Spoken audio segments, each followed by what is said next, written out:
Hi and welcome to CBN4's Primetime News Package for this evening. I'm your presenter, Alian Christopher. First up tonight, the OECS Commission partnered with ECTEL, the Embassy of New Zealand, and the Eastern Caribbean Supreme Court to provide Christmas gifts to over 200 Dominican children affected by Hurricane Maria. The Dominica Toy Drive, launched on November 17th, recently ending, collecting 250 toys. An additional 250 snacks were purchased with funds from the Commission's Social Committee account. The toys and snacks were packaged by the staff of the OECS Commission, who handed them in 6 different schools across the country. Sally Ann Alfred, assistant in the legal unit, and Josette Edwards, assistant in the environmental cluster, added that they were happy to take part of this mission and express gratitude to all the stakeholders who contributed to the success of the initiative. Dominica is still aggressively grappling with the challenge of restoring normalcy in its educational system with the help of its development partners. And coordinator of the Calypso Show, Emmanuel Hixie Salamat, says that he is appealing to the Dominica Festivals Commission to change the date of the Calypso Finals. According to him, it would do the people well to attend the annual Juve straight from the Calypso Finals.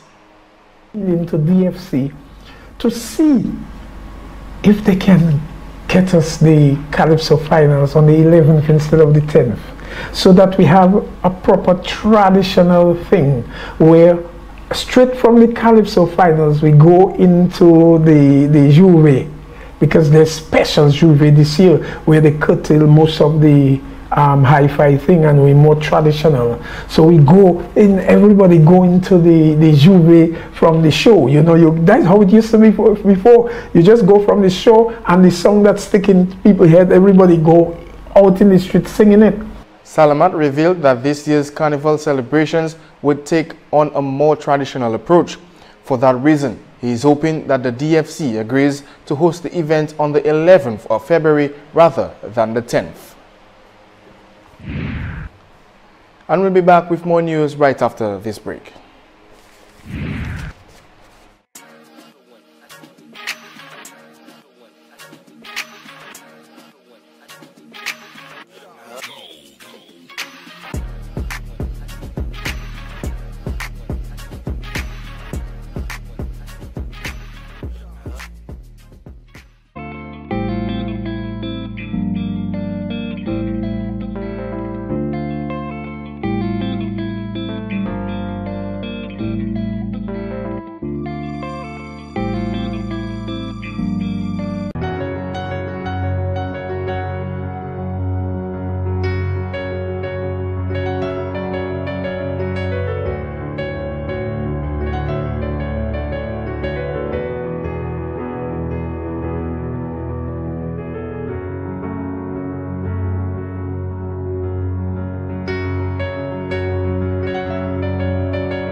And welcome back to the Primetime News. Assistant Forest Officer in the Forest Management Section, Bradley Guy, has stated that the Forestry Division is making use of the fallen trees from Maria's devastation. According to Guy, the Forestry Division can only make use of those trees where they have jurisdiction. For that reason, private property owners can choose to donate the trees to the Forestry Division. The public to basically adhere in areas where, they know that we have the control. But with the event that it's a livelihood thing that we always seek to entertain, that we are going to do our normal procedure where we could sell a tree, some of them that might be topless, which may not have, let's say, vitality to continue. Those will be available. We have fallen trees also that could be sold as a tree, or basically in logs, where a tree is put into basic lengths, as you will see in some of the footage after. That persons, we do the measurements normal and they can be sold to the public. That the Forestry Division would have been able to move much quicker had the chainsaws not been stolen. According to Guy, the Forestry Division may have to solicit the assistance of local chainsaw operators to speed up the process. Interest also in some of the lumber. So we're looking at engaging some private people who have agreed to do some donation of some equipment, at a public and private level. So they are looking to go into private and deals also with some of the private people. But we're looking at also engaging in good chainsaw training to assist basically in doing good operations. So we have equipment so that the Alaskan sawmill, which is an equipment that you add to the large chainsaws, right? And that gives you quality lumber. So these are things that we have in plan, basically for a lot of the material, as I mentioned, that we would have control over. Guy stated that the chainsaw operators and homeowners should seek the permission of the Forestry Division to make use of the fallen trees. According to him, there is a set procedure. Guy indicated that persons who are interested in making purchases should visit the Forestry Division. We prepare that on a regular basis where we do particular dimensions of lumber. We had our lumber shed in Glogomie and some in our Roseau main office.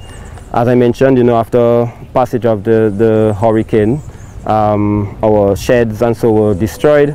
Some of the lumbers were, as I mentioned, were taken away, I guess, for good purposes. All right.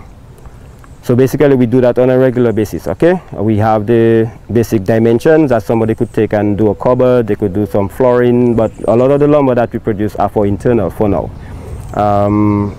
Upon request, we can do lumber for external, like when we do lumber for our national parks areas, you might see the railing, some of the bridge crossings that are local wood, for example, carapit, and what we call mangla or bois rivière, for example. These lumber can be used externally. So we prepare that upon request. The forestry officer also stated that persons who resort to taking the forest trees without permission are subject to penalty. And also, the Forestry Division, responsible for parks and wildlife, says that there is a growing concern about Dominica's wildlife population. Since Hurricane Maria's passing on September 18th, the mountain chicken, which was once Dominica's national dish, is said to be near extinction. Birds have been primarily affected, particularly the jaco and cicero, two of Dominica's endemic birds. Forest officer Stephen Dura admits that Hurricane Maria has impacted the number as a great deal. However, he believes that the wildlife population will continue to decrease as persons continue to seek to provide for themselves by hunting from the natural resources. It's closed. Hunting season was not declared open. Cabinet took a decision to allow hunting, and I think what should have happened really is to have a total ban on hunting for some time. There should be a period where it should be declared that there should be no hunting at all.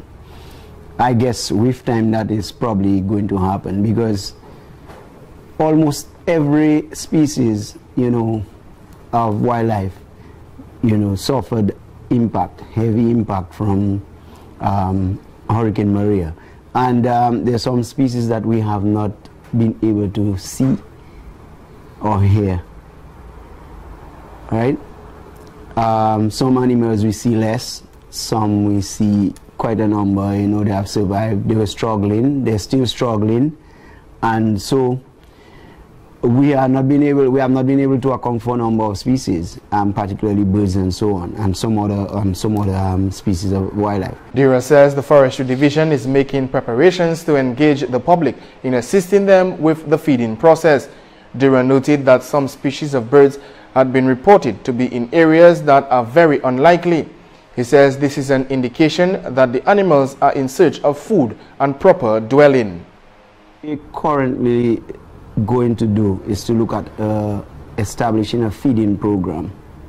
We've already started, but we're going to do a more established program where we will work in the forest, the various forest ranges, and so we're looking to have individuals from the communities to work with the forestry staff in those districts and to establish feeding stations, and that is for both small birds and parrots. But there's some technicalities. We're hoping that we can have some assistance from outside to help us to do this, because again, it is as a result of the devastation on the natural vegetation. Stephen Dira declared that he is optimistic that Dominica's forest will respond quickly.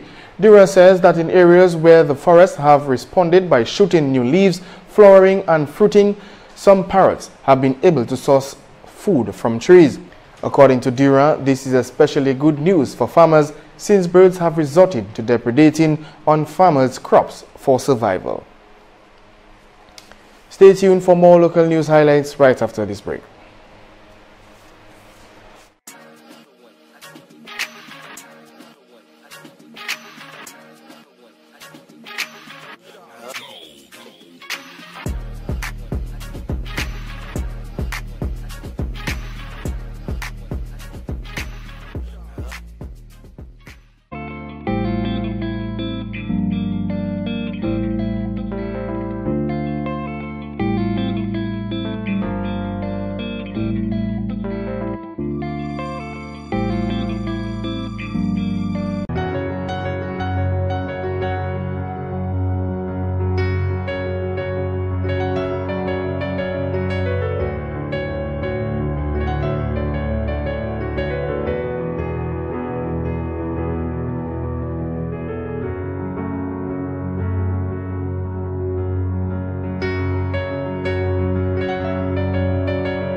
And welcome back.